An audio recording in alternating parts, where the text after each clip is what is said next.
Hi, I am Joel.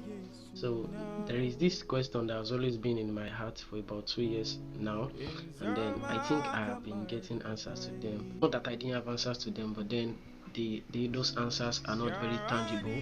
How do we judge God's will? Now, how do many of us judge what is the will of God exactly? The believer goes to God in prayers to know whether he or she should do something, and then they receive a go ahead by any means by which they can hear God. There was peace in their heart. Maybe God told them, yes, you can go on. The issue now is when they start to do that thing and then it is not yielding results, they feel like it is not God's will.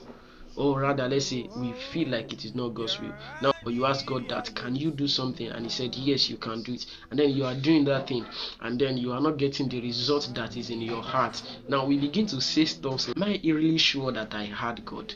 Am I really sure that what I'm doing is God's will? I'm going to tell you that whatsoever is God's will does not mean that it will be smooth, does not mean that there will not be challenges. The Israelites told Moses that, why did you take us out of Egypt? You would have allowed us to be eating our garlic and stuff instead of wanting us to perish in this Red Sea. Now, if it was to be us in this generation, we would ask Moses and say, are you sure you had God?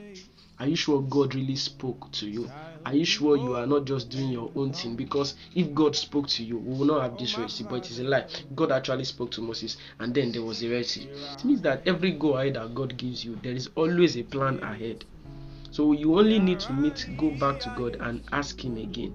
Now there are times that you go back to God and He will just tell you to wait. He will tell you to stay. Don't let us always assume that whenever things are going wrong, we are not in God's will. No, it is not correct at all times.